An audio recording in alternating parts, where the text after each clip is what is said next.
baby boomers. I used to be with it. Millennials. Okay, boomer. Generation X. What's going on? And Gen Z. What do they have in common? Not a lot, it turns out. But one thing they can agree on is that this is the political podcast they want to listen to. Welcome to Not My Generation, the political podcast that looks at political events, news, and happenings across the world and at home through a generational lens. Your hosts are Dr. Emily Stacy and Professor James Davenport, two political scientists from Rose State College. But the views expressed on this program are solely the views of the host and their guests and do not reflect the views of Rose State College, its administration, faculty, or students. Coming up on today's program. So sticking me in a room for 4 days with very smart people talking about political and economic philosophy, I mean, what else could I want?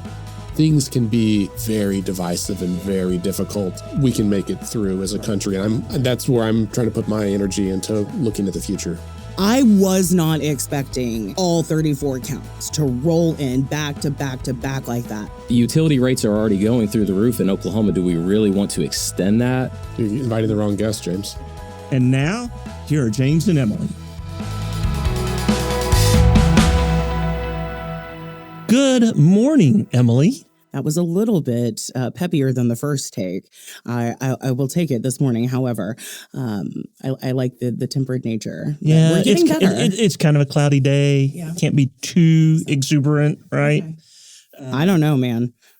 There are a lot of folks that are pretty exuberant today. It's been a while since we've been together on the show, right? Indeed. We've been traveling and doing stuff. So indeed, yeah. How was your little convening of economics? Yeah, so sticking me in a room for 4 days with very smart people talking about political and economic philosophy. I mean, what else could I want? So and they fed me and all of that. So it was great. The weather was really nice. Didn't get too hot. Where was this at? We were in Massachusetts, okay. Western Massachusetts, and it was an event seminar put on by the American Institute for Economics Research, and had a good time. Met a lot of people from around the country, and the only downside from my perspective was a lot of these folks,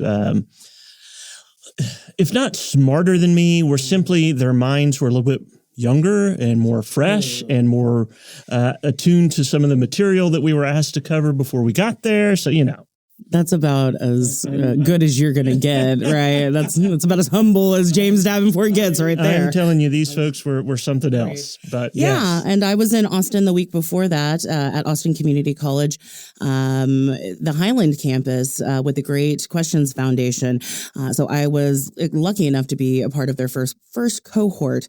And we're going to have Ted and Grant on sometime through the summer for them to talk about. They just got a really big infusion of money into their development of discussion-based and literature-based civic education or liberal education. And when they say liberal, because we have somebody from AFP here, I want to make sure we're right. We want to be here, right? Classical education, right? So remembering that, there's a foundation of philosophy. There are reasons why we still need these great texts and to ask these enduring questions. And so it was really cool. So 10 of us were part of the first cohort. So 6 out of the 10 actually made it down to Austin. And so it was a really, really good time. I just could be in a room with a bunch of nerds like me worried about civic engagement. Was this the campus that was the converted mall? Yes. Isn't that amazing? Such a cool campus. Oh, my God. So they, for those of you who don't know, they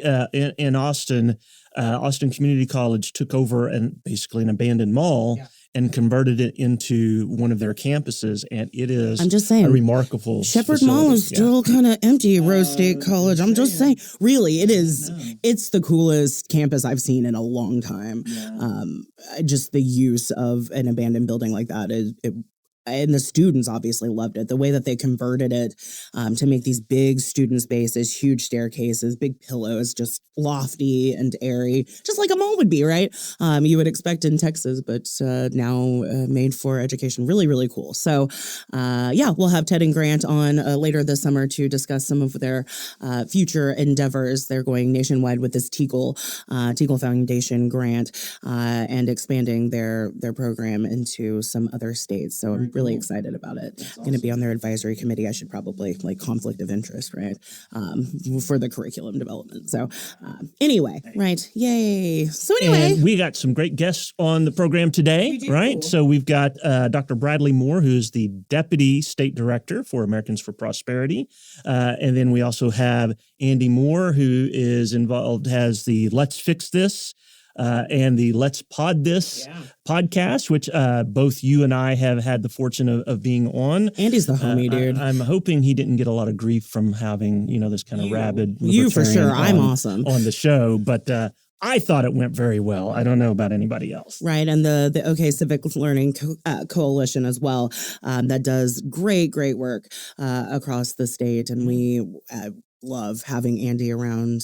We bring him to Advocacy Day. We put him on panels. Anything really that I can have Andy at, I try to and at some point, we'll have to do kind of like a crossover podcast. Yeah, exactly. Right. Yeah. I think that would be great. I'm just saying. All right. Do we want to talk about anything else before we get into visiting with our guest? Is there anything you want to just plop out there? There's like the 800-pound gorilla in the room kind of thing, so before we do the icebreakers and such, I do think that we should probably acknowledge that we are taping about, 14-ish hours after the verdict in the Donald Trump case in New York came out.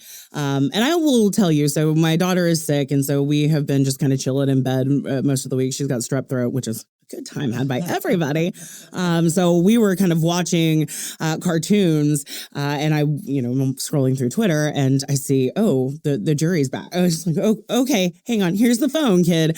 Here's the tabby. I need to watch this now. So I'm sitting in bed, and I've got this like weird tense feeling in my stomach, right? And I've girded my loins. Like I know that this is not going to come back.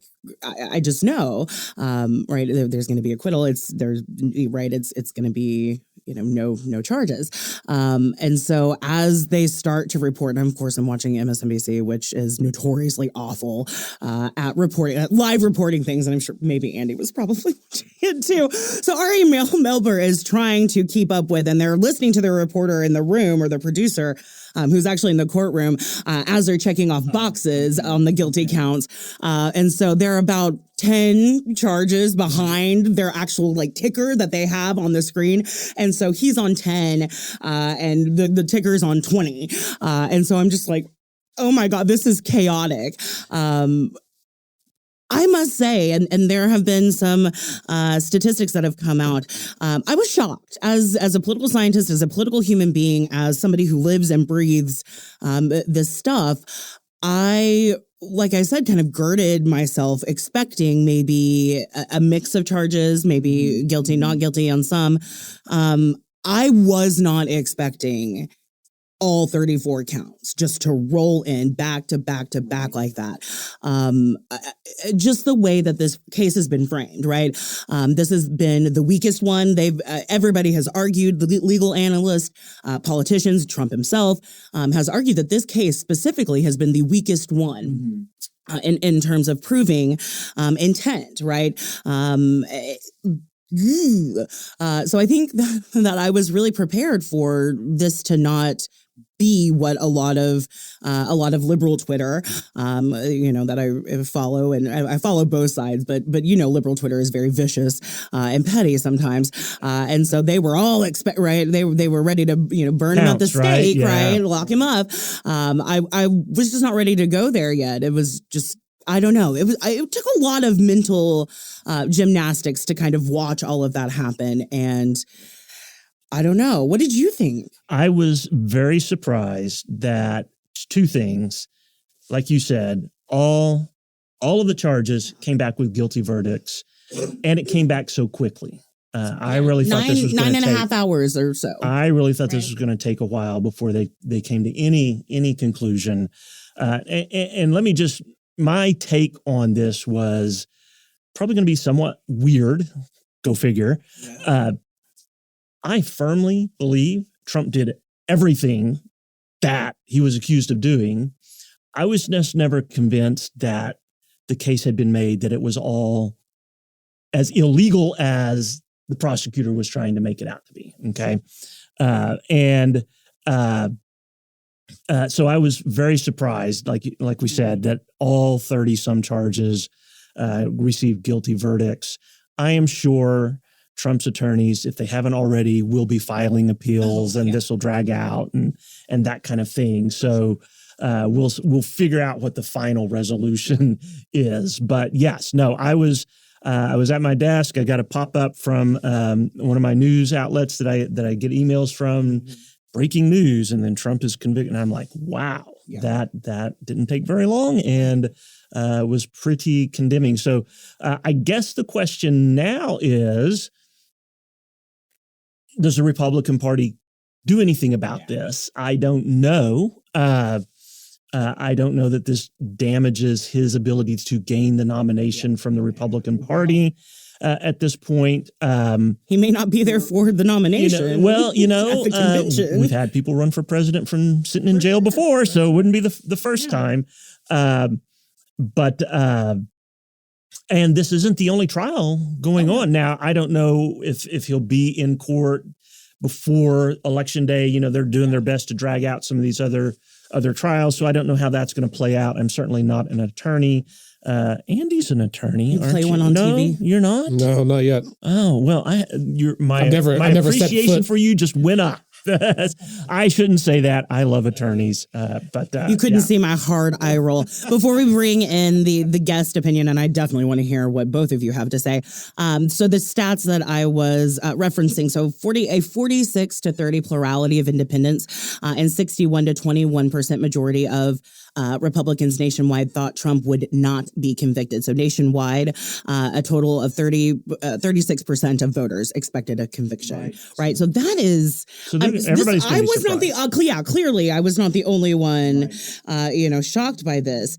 It really very, very interesting. So can I please comment on that? Please. I want to impede your process, but no. Those kind of stats are interesting to me because there's a lot of factors that go into it, right? I'm curious if that is a reflection of voters' opinion about Trump, about Biden, about the prosecutor, or about the legal system itself, right? We all know people who seem to be guilty that were acquitted, right? Yeah. I don't have a preference on this, but O.J. Simpson wrote a book that's after he was acquitted, it said, "If I did it," and everyone was like, "That seems suspicious." And so I think there's a lot of factors into this. And as soon as the verdict came out, I joked to a friend that sound you hear is thousands of pollsters across the country trying to figure out what Americans feel about this. Yeah. And what we know is that the numbers aren't going to move in 9 hours, and they may not move in 9 days. Yeah. And also, I think Americans, by and large, are sick of this, this being the status quo of politics today. If they're sick of these two presumptive nominees, we're sick of hearing it in the news cycle. Nobody wants this to be the American democracy that we have to live in. Right. And yet here we are. Yeah. Agree. Hard agree. Yeah. Any thoughts you want to throw out here? Yeah. So I personally, I really didn't follow the trial. I've been really focused more on the state legislative session and being engaged with that. And of course the family at home. So, yesterday I was driving to pick up my daughter from cheerleading. And that's when, everyone started buzzing my phone, and that's how I found out about it. So honestly, and I didn't even look up articles or watch the media last night on it. So I really haven't had a chance to dive in and actually process it. But where we go forward as a country and the election moving forward in November, it's concerning for myself and a lot of peers on how this impacts this moving forward. And we'll really just have to see how it plays out. Right. So I have to ask, is there a chance? Will Nikki Haley hang on? Could she reemerge as a front runner if Trump were to be pushed aside? That was really the conversation when the whole Republican primary was really going on, is like, we have these impeding, trials that are going on with Trump and his presidency. What does that look like for his nomination and the Republican Party moving forward? And so I think a lot of the candidates that were in the primary stage were thinking about that, and they may be reconsidering that thought process now. I don't know what that looks like. But like I said, I think all Americans, and especially families right now, are really trying to understand how this impacts, the presidency election moving forward, as well as their lives, because there's a lot on the line in the next election. So it's going to be interesting. It's funny. Mike Pence kind of came out smelling like a rose in this one, and this was not what we expect, right? Just kind of out of everybody, he has been kind of fervently anti-Trump, aided as one of the, probably, I haven't done the history on this, but, vice president who had to drop out of a primary situation in the, modern age, has to be one of the only. But he comes out of this kind of untouchable, which is interesting. Kind of like I tried to tell you guys. And but what is going to be now? I'm going to put my political scientist hat on for a second. Could you imagine a modern convention that breaks open because enough delegates refuse to give who is the presumptive nominee their vote in there, and what that would look like? Do you not remember 2016? That would be amazing. Well, I know a lot of us were worried about in like 2020 about there being a contested convention, at least on the Democratic side. Right. And I think now those same concerns are on the other side. 538 Politics Podcast did a really excellent series about the primaries, and they replayed it again this year. And one of the episodes is about the 1968 presidential primary and the riots and everything that had happened there. And it seems crazy, right, that ever happened. And then you fast forward today and you're like, well, that seems very plausible at least. Right. Which and to me, as scary as it is, there is some solace in that America made it through that, right? And when I've talked to friends and family that are older that lived through that, they talk about what the 60s were like politically, and that there are a lot of lessons I think we can learn, and that one thing that hasn't happened yet, knock on wood, right? Several notable political personalities were assassinated during the 60s. And we haven't crossed that Rubicon yet. Right. Hopefully we don't. But just this recognition that things can be very divisive and very difficult, and we can make it through as a country. And that's where I'm trying to put my energy into looking at the future. Right. All right. We want to do some icebreakers, maybe a couple, maybe not all of them. Yes, all right. You go ahead. Go, man, go. All right. Andy, we'll start with you. Are you Gen X, millennial, or other? I'm in that Zennial category. Right? I was born in 81, so I'm an the eldest millennial. Yes. So a decent amount of Gen X vibes and cynicism probably in my life, but then but some technology embracing part of the millennial side. Very good. Dr. Ward? Yeah, millennial. Very good. What year? I was born in 88. 88. Yeah. How is it I'm always outnumbered when we have guests? I'm just... You're inviting the wrong guest, James. I'm going to have to think about that. Yeah, right. Clearly. All right. Let's see. What are you currently reading, watching, or listening to? And we'll start with you, Bradley. I'm been reading a lot of budget, but a lot of fiscal impact bills and everything, a lot of policy bills. But outside of that, I'm reading right now Get to Yes. Okay. It's a really great book. It's fantastic. It was recommended to me, and I think it's something that especially all of us operate that within the political arena should really take a look at. It's a wonderful book. Highly recommend it. I'm only few, maybe 50 pages in, but right now it's incredible. Already learning a lot, taking a lot of notes. So it's a good book. Get to Yes. Get to Yes. All right. I co-sign on that book. It's very good. I am rereading a book called The Art of Gathering. Priya Parker, I think, is the author. The Art of Gathering is definitely the title. It's really good. It really is changing how I approach everything from meetings to hanging out with friends to larger events. Really trying to be more intentional about that. So that's it.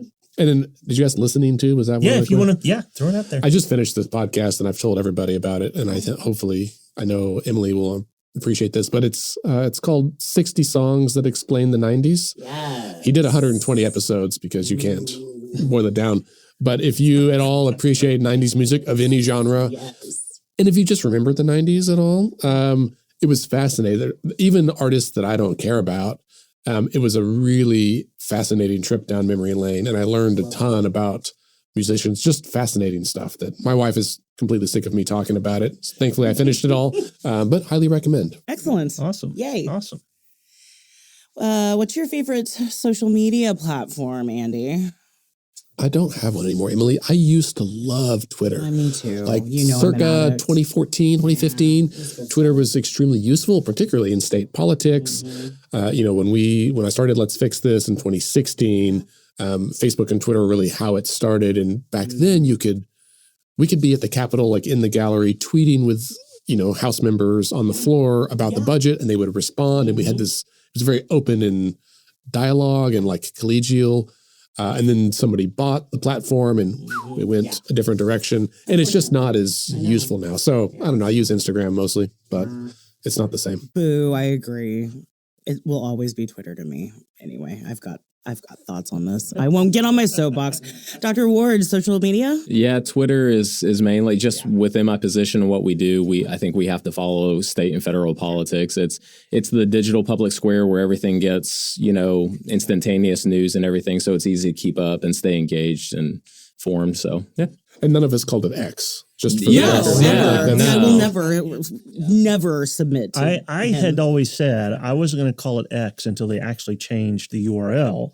And then they did that. I'm still not I'm doing still it. not calling it X. It's I not. find my phone finally updated maybe like a couple of weeks ago, all my apps, and then it finally switched from the Bluebird to the X, and I was like, no. So, yeah. Very sad. All right, let's get into some substance questions because we went a little far with the court stuff, bygones. So tell us about your organizations and involvement within Oklahoma politics and civic life. Dr. Ward, what do you have to say about AFP? What are you guys doing in Oklahoma? Yeah. And what is AFP for our listeners? Yeah, AFB is Americans for Prosperity. We're a national political advocacy and grassroots organization. We're based in Arlington, Virginia, but we have 37 state chapters like Oklahoma all across the U.S. We're really fighting for free market enterprise principles, limited government, free opportunity, just really trying to expand opportunity and limited government for citizens all across the United States, but especially here in Oklahoma. We have a legislative agenda that's on our website, Prosperity Across the Prairie. You can check it out and see what a lot of it is economic issues. A lot of it is reining in government regulations, wasteful government spending, and et cetera. So, yep. And full disclosure, Americans for Prosperity has been supportive of many of our projects at Rose State College, right? And so, and I have a relative who works for them here locally as well. So just didn't want anybody to accuse us of keeping secrets or anything, right? So We are very forthright. Andy, tell us about all of the many things that you do. I don't have any podcast nepotism like James here. No, just I joke. So I run a couple of organizations. One is based here in Oklahoma. It's called Let's Fix This. We started in 2016, honestly, by accident, just trying to help regular folks get involved and pay attention and be a little more informed about the Oklahoma political process, particularly at the state and local level. We don't really do much at the federal level. DC is far away and difficult to visit, unlike the state capitol, which is right down the street. And so we do focus on voting. We're nonpartisan nonprofit, focus on voting and civic engagement. We joke that our target audience are those that are politically curious. So folks that pay attention a little bit, that want to be more involved, but don't always know how or where to get involved. So we try to make it a little bit fun. We do lots of voter registration, lots of voter education, and helping folks, be more engaged than they've been in the past. So if you voted occasionally, let's vote more often. If you vote all the time, go to someone else to run for office. But like, there's ways you can be more involved and help your neighbors. So, and then separate from that, I am also the executive director of the National Association of Nonpartisan Reformers, which is a mouthful, NANNER, as we call it, which also keeps us humble because it sounds ridiculous in a meeting to say I work at NANNER.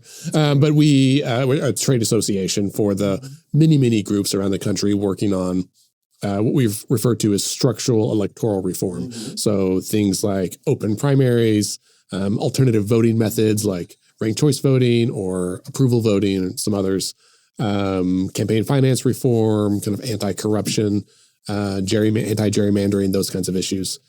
So we, as an organization, don't do any advocacy. We really are the convener of kind of that movement and help bring people together to be more educated and help organizations build economies of scale to work together. Awesome. All right. So today is the last day of the legislative session, right? They're supposed to sine die here pretty soon. They did yesterday. They did last night. Oh, did they last night? Oh, It's they okay, finished. James. Wow. See, There was some other news that you were distracted I by. thought that happened too. for some reason I thought they were going to be meeting this morning, but okay, No, fair enough. They So it worked it out. ended yesterday.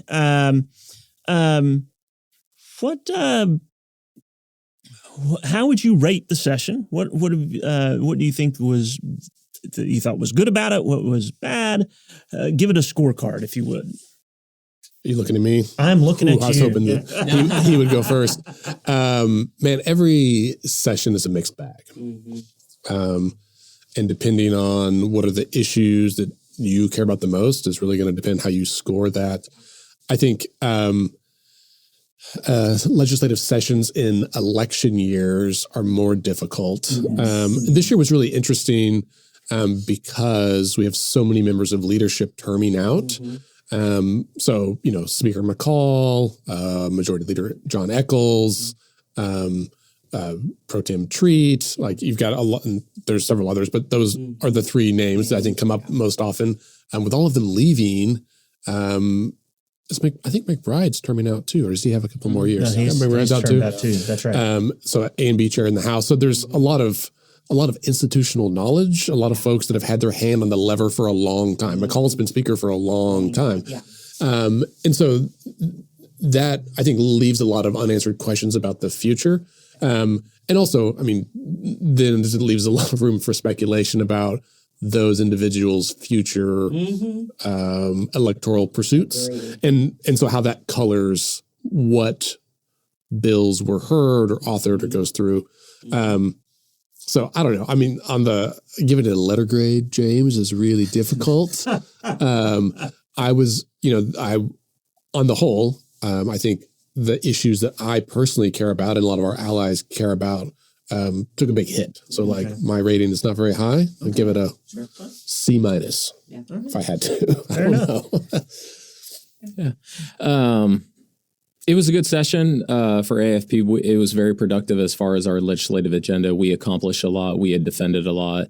There were some key things that we were pushing forward that we were unable to see across the finish line, like cutting the personal income tax and doing a transformational tax policy reform to our tax code. That's something that we've been interested in for a couple of years. So we weren't able to get that across the finish line. But look, as far as the scorecard, the legislature fulfilled their constitutional duty of passing a balanced budget. There was a little question about whether they were going to meet the deadline, yeah, right? So there was, but so the budget is passed. It's not a perfect budget, but there are a lot of things that took place that's going to help Oklahoma across various sectors of government. And so, personally, for me as like a father and some things, like there were some things that I was looking at that didn't cross the finish line, but there's always next session. So yeah, we'll just continue moving forward. What were you most invested in? And we'll start with Dr. Ward. What pieces of legislation, you kind of mentioned them, and being passed and signed, and what were you most interested in killing? Actually, I want to let's just focus on the killing part of things. Killing part. I think that's way Got a little sexier. violent streak going on this morning. Something like that. One of the things that we really were trying to defend and we rightfully killed was two things: was pension reform, and then also ROFR, right of first refusal for utility companies. So we were really engaged on those two key issues. That's part of our economic portfolio at AFP.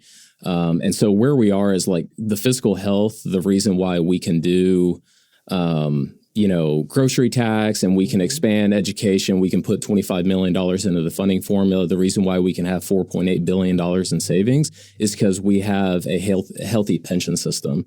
If you remember, almost a decade ago, we were over $3 billion in debt in our pension system. When we made those reforms in 2014, now I believe we're, $70 million in surplus. Like we're over 100% funded on our pension system.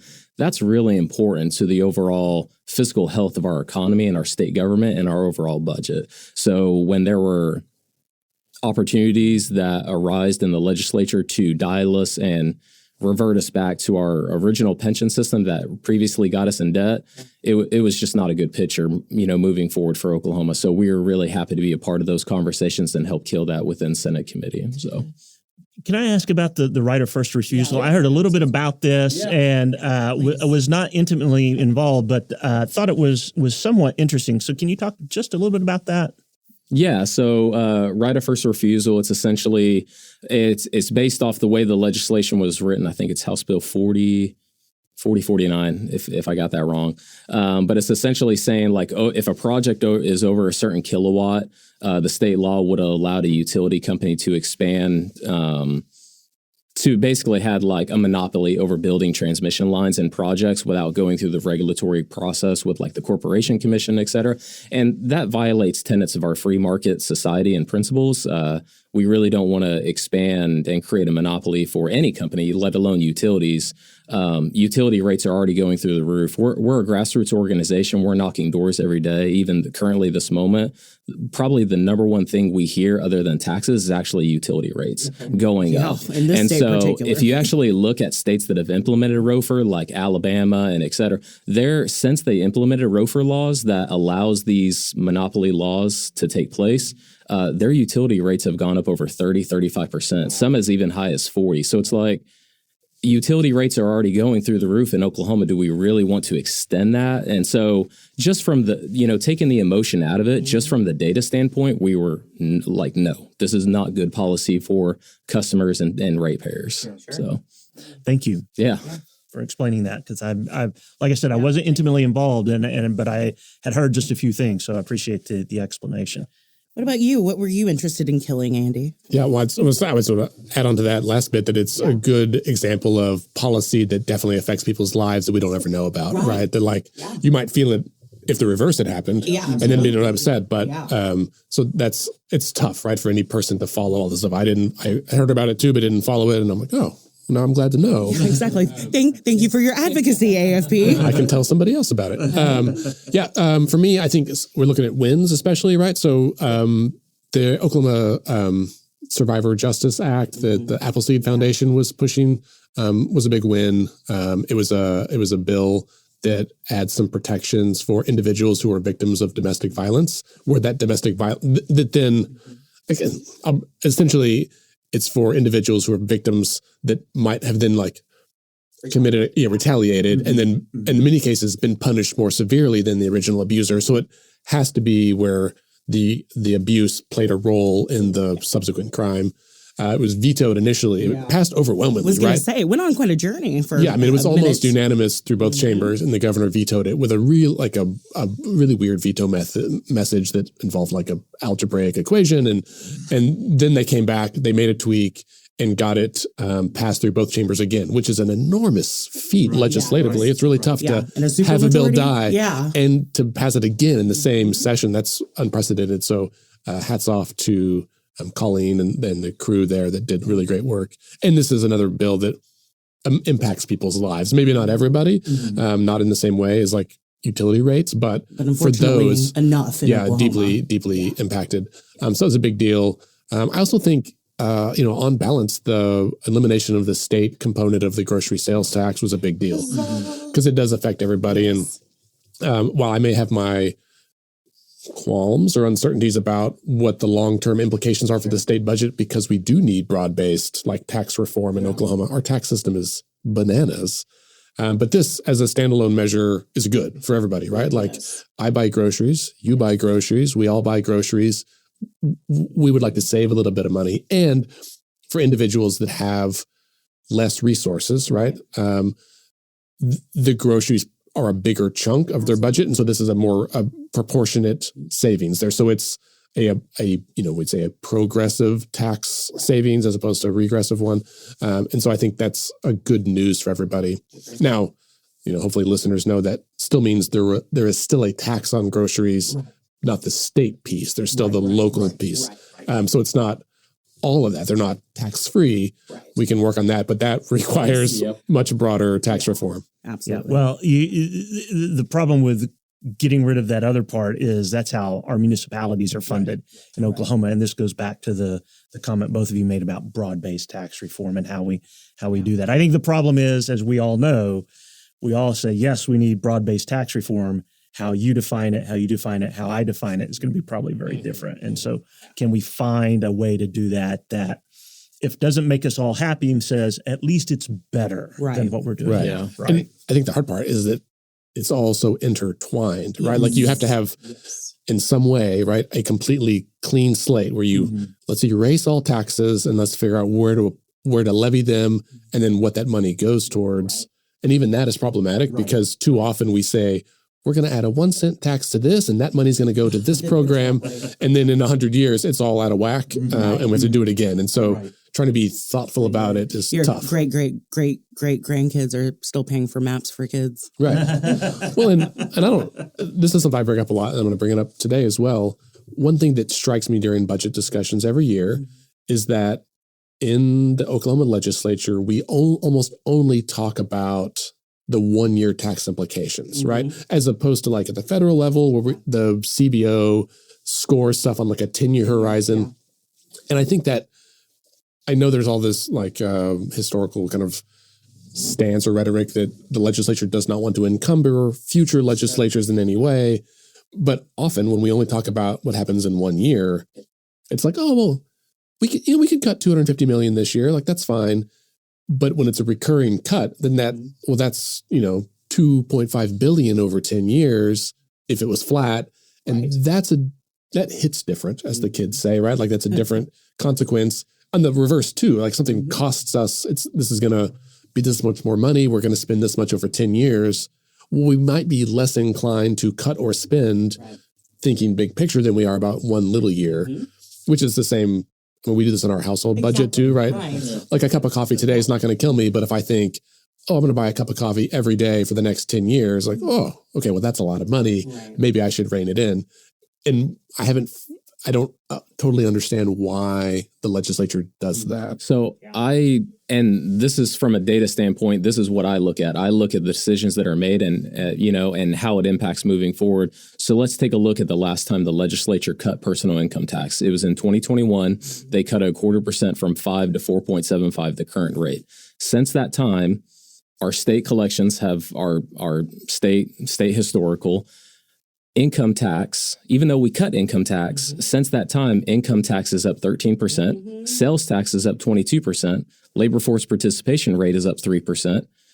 So it's like things are moving in the right direction. And so it's like it works, and again, if you take all the emotion out of it, and if you just look at the data, the latest personal income tax in 2021 worked. I mean, it grew the economy, our GDP went up, business went up, labor force participation went up, even tax collections went up. So it's like, how can you argue against that? I think, can I push back a little bit? Yeah. Because I get that, but also like 2021 was a real special case, right? Like we just came out of 2020 and we, going back with that, a similar problem, a similar scenario where in the late 2000s and not the dot-com bust, but the housing bubble and like the implications of that. Yeah. And then we had the legislature pass that trigger bill, right? Where if the economy grew a little bit, then they cut the rate. Right. And the problem was that the economy tanked first and then it grew which was good, but it was still way below what it had been. Right. And then 3 or 4 years later, we had a $1.3 billion budget shortfall. And so I think I'm totally with you on looking at data and like forecasting out and seeing what works in data with like a asterisk after it of like, okay, in the midst of a pandemic when we had this global financial kind of meltdown for a while and then things got better, if depending on what the pre and post timeframes are, can skew what that looks like. And I'm probably a little more cautious, more conservative in that way on making long-term decisions about something that was a short-term situation. Now, if we go ahead another year or two and we look back at what's happened since 2021 to 2024 and I don't know, to 2027, just to use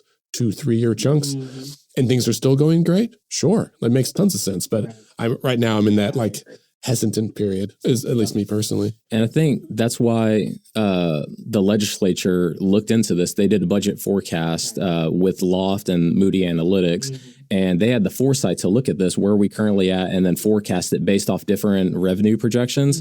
And our projections are like the Oklahoma budget is to grow annually by like, I think it's 4% through like 2030, which is almost unprecedented. So they look at like 30-year historical data. They based off different revenue scenarios, what a budget stress test is. And so, I mean, their own actuarial analysis office looked at this and said like, we're on track. Now our revenue streams are very volatile. I'll give you that. And we've had ebbs and flows in Oklahoma, sure. But currently, as it sits right now, I mean, we have a very strong economy compared to our regional peers. So one of the things you mentioned, both of you mentioned kind of the I'm not a fan of trigger laws at all. I think the legislature ought to do its job. If I'm just not a fan, because you don't know, like you said, you don't know what is going to happen, what will be the next event. This isn't Ronco. You can't set it and forget it. Right. And so I'm not a big fan of those. And I could talk all day about my hostility towards the income tax, but we have other things to get to. Why do I owe the state so much money? I'm their employee. We love communication that goes both ways, not just you listening to us pontificate.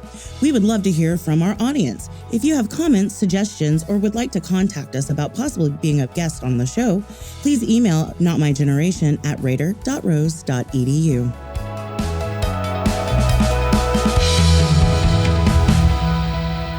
Let's talk about budget transparency. And you want to talk about that a little bit? And I have probably, again, a different take, but I want to get you guys' take on that first. How did you think that process played out? Do you think it was better than normally? What was better? Was anything worse? Let's hear your thoughts. Yeah, I thought it was, again, I've been in this political arena for about 12 years, and I think it was the most transparent, comprehensive process I've ever seen. It was incredible, just from me, who's been in the building, operating in the building, but then also like my wife and other people that, like Andy said before, that aren't too politically engaged, but just kind of want to have their foot in the game, understand what's going on. I mean, they could go to YouTube and watch it live or listen to it. You can go back and replay it now to see how all those budget discussions played out, how the sausage was made. I really loved it. I love the House budget portal. It was really easy, user-friendly to go on there and see where they were at last year compared to this year. Agency request versus House position, Senate position. I hope they do it moving forward. It was transformational, and I applaud the legislative leaders for doing it. So yeah, I completely agree. And I think it was a good example of market forces at work, right? Where the Senate and the House each had their own way to do it, and like neither one was the best, but together it really, and they were trying to one up each other on transparency. And I was like, oh, good. Well, then we, the public, win. We win. Yeah, the taxpayers win. Yeah. And I think, like one of my interns, we were watching in the office, right? And she's 19 and she realized that like, oh, this is really complicated. I was like, yeah, turns out that a $12 billion state budget is really complicated. And I hope that translates to the public of like an acceptance or recognition that while they are politicians, they have a really difficult job, and they have to make difficult decisions, and you get to see like who is well versed in the budget process. Right, yeah. And then I will say like there's some things I wish were different, right? Like it is not surprising the way it played out, but there were no members of the minority caucus there. It's like they could have at least given a seat or two just to be more reflective or representative of the whole state. There also weren't any women, I don't think, involved, and not that there's many in the legislature, but again, still we know in representation in matters. corporate America, right? Every company, every Fortune 500 company that has women at the C-suite level perform better over time. Like, I think our state should perform better over time, and at least there's an element of, it's not entirely performative, but there's an element of that is important. I think. To do the thing and look at the thing. But all that to say, at the end of the day, it came out okay. And I'm a little impressed that I know the governor gets lampooned by the legislature sometimes and even but he seemed to know when to be in the room and when to leave the room. Yeah. And I think that was important. That's a nuance that is lost on a lot of people. Yeah, agree. Thoughts? I'm probably the only person who's going to be, Debbie Downer. Yes. Yeah. Is that what it is? I love the portal. I love the budget transparency, having the spreadsheets up, being able to go to the House portal and look at that. I think the at the table cameras there, not overly productive. I think it made it harder for them to get to an agreement.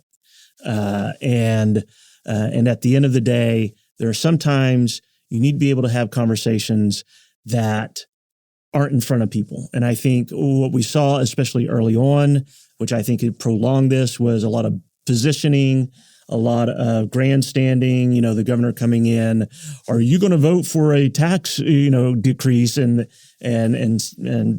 pro tem treat going, no, we've already done that. And I don't think any of that was helpful. And so the caucus is fractured. I mean, I think it is, and I think you're going to see that it's been for a while. Once now that treat is gone. That's going to be an interesting. I don't know that is it McWhorter McCourtney is the designated, or at least till the end of the year, right?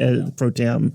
But it'll be interesting to see if he's able to convince his caucus to back him going forward into the next session. To your point, there is a benefit of smoke-filled back rooms where you're away from the cameras, you're not on C-SPAN, you're not on YouTube, and you're not pitching for your next election. So there was a benefit to that process, but I prefer this process much more transparent and out public than the appropriators in their budget meetings and then running through everything through JCAB in 24 hours without. Now, I certainly agree with that. This wasn't perfect to say the least, but I was at the Capitol during those days. Yeah, I remember those days.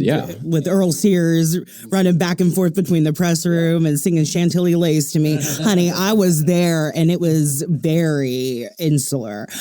This process was incredibly impressive, and I hope that the Senate is able to keep this process and this transparency open and push the House to do the same in the future. It's not like they can't learn from, right? This is the first time they tried this, right? Yeah. And so they can learn from, what didn't work? How can we make sure that we avoid that while we increase what did work and make that lasting? Well, and James, I agree with you about cameras change the incentives. And I think the difference this year versus previous years is that the cameras are always there. It's just they're not always in the room. Sometimes they just have dueling press conferences after the meeting, right?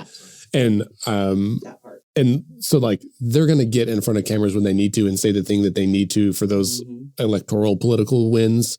And the fact is, they passed a budget with transparency before the constitutional deadline. And that doesn't even happen in past years, right? We've 1 or 2 special sessions to get the budget done. And so I think as a first year test case, hey, okay, not bad. I'll take it.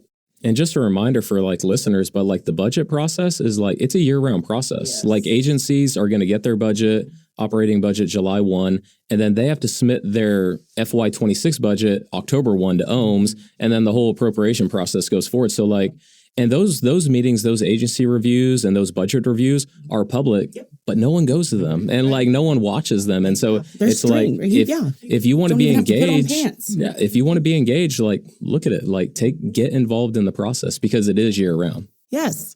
We love that engagement. That's right. It's fabulous. That's perfect. All right. Other thoughts?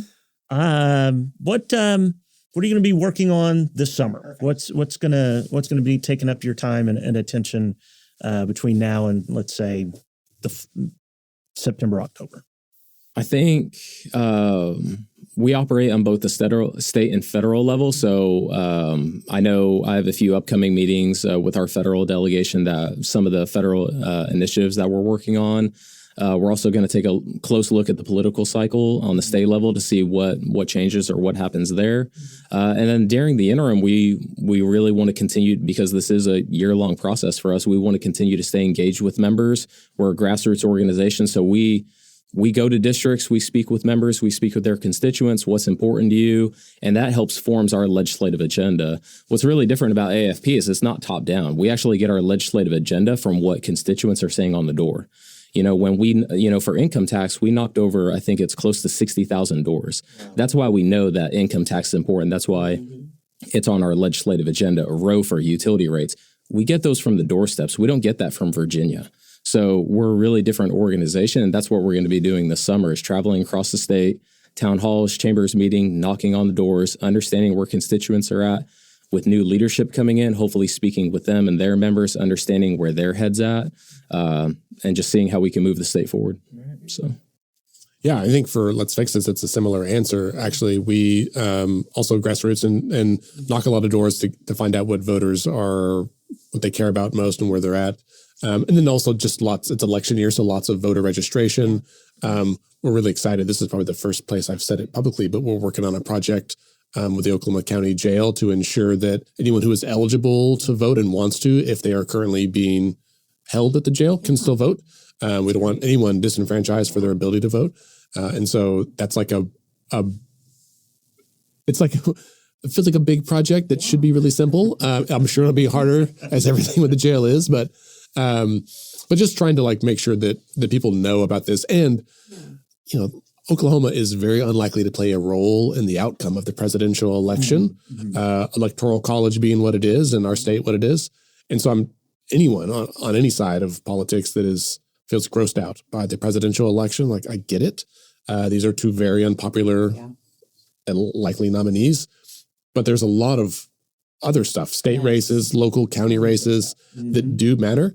And so helping people understand what the role of these different offices are and how they actually affect your life more than what you see on the TV, and helping them engage in new ways and around those conversations of what matters most, even if you don't vote this year. I hope you do. Yes. But if you choose not to, why not? Let's talk about the issues or the systems that make you feel like you shouldn't vote, and figure out how to address that moving forward. Sure. On the folks in the county jail that you're working on, I think a lot of people don't realize there are a lot of people who are detained in the county jail who haven't been convicted of anything, right? They're awaiting trial or whatnot. And so it's not like they've been convicted and are serving out their sentence, but they're sitting there waiting for their chance to defend themselves. And so I think that's important, that they don't lose their right to vote while they're sitting there waiting, right? So that's I'm interested in that. And I will say, this is an initiative by the jail. In most other jurisdictions, someone's got to sue and have a court order.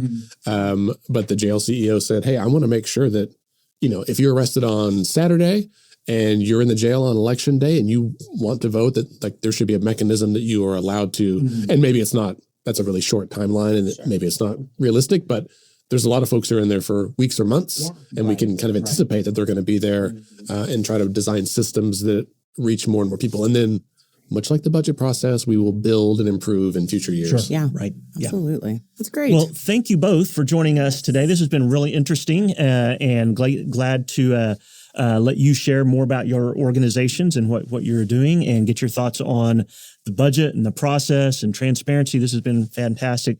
Appreciate you visiting with us. Indeed. Thank you. Yeah, and we want to remind everyone, democracy is not a spectator sport. We'll see you next time. Hey everyone, this is Deborah, the resident Gen Z member of the Not My Generation podcast family. Not My Generation is produced in the Possibilities Inc. studio. This episode was produced by Lauren Peaches Keller. It was edited by Santiago Ramones.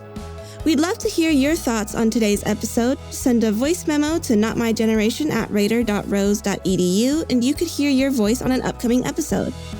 If you liked today's episode, please consider giving us a 5-star rating and sharing the podcast with others. You can check out previous episodes on any podcast app and on our podcast website at notmygeneration.captivate.fm, where we also provide our show notes. And remember, you can follow Not My Generation on X, formerly known as Twitter, at NMG Podcast, and on Facebook at Not My Generation Podcast. We look forward to interacting with you soon.